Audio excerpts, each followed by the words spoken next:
Bienvenidos, colegas, abogados, abogadas, a este curso introductorio sobre generalidades del derecho civil. Mi nombre es Nelson Palacios Hernández.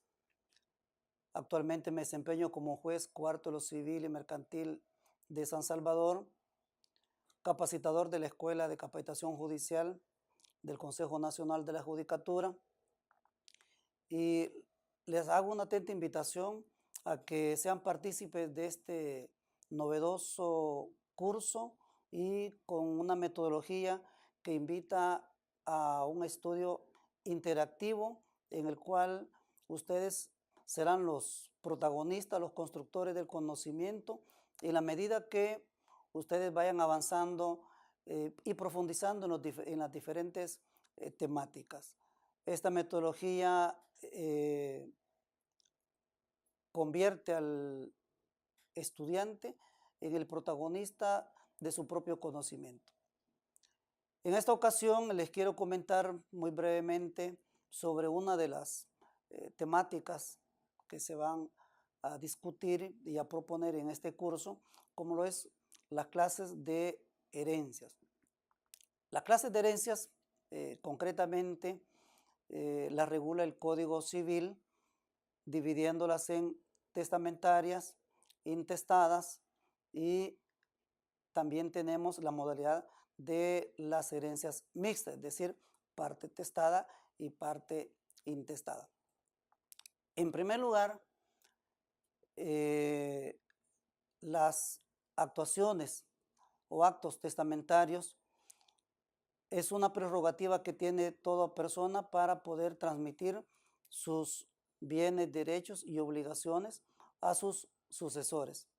En ese sentido, la ley reconoce la facultad que tiene toda persona de poder testar bajo un régimen que establece el Código Civil, en el cual pues se establecen bajo qué condiciones o requisitos, de modo general y particular, se puede hacer. Así, por ejemplo, la ley prohíbe que una persona pueda, que dos personas puedan testar en un mismo instrumento. Prohíbe que personas se dejen de herederos mutuamente en un instrumento. De igual manera, se establecen otro tipo de prohibiciones de carácter general y algunas aperturas que el mismo código establece, como son, por ejemplo, la posibilidad de que en un testamento una persona no solamente establezca disposiciones de carácter patrimonial que en sí mismo constituyen un testamento, y por eso se habla entonces de testamento en sentido material y testamento en sentido formal. En sentido material, cuando en efecto el testamento contiene disposiciones testamentarias de carácter patrimonial, como por decir algo, instituir como heredero universal a un familiar, un amigo, etc. Y también se establece doctrinariamente la figura del testamento en sentido formal cuando en el instrumento del testamento se establecen disposiciones que no tienen un contenido patrimonial, como son, por ejemplo, reconocer una deuda que se tiene con X persona, reconocer un hijo en un instrumento, o establecer modalidades de cómo quiere que sea por ejemplo, su entierro, etc. De tal manera que, y pueden haber también combinación de ambas, es decir, podemos encontrar en un testamento disposiciones testamentarias patrimoniales en estricto sentido y disposiciones testamentarias en sentido formal. Pues bien, el testamento entonces elaborado de esa forma y en las condiciones que la ley lo establece, constituye la última voluntad de una persona y que desde luego por su naturaleza es revocable, por lo tanto puede ser modificado en cualquier momento, y siempre la última voluntad es la que va a revocar a la anterior, aunque no se haya establecido de manera expresa en el último instrumento, o aunque en el anterior se haya establecido que las futuras revocaciones no tendrían validez. Siempre la última voluntad es la que va a prevalecer. Las modalidades de cómo se puede hacer un testamento cerrado, pues dependen también del mismo testador. Puede ser un testamento abierto, el cual entonces requiere de la presencia de la concurrencia de 3 testigos y puede hacerlo de manera cerrada y que por lo tanto requiere la concurrencia de 5 testigos.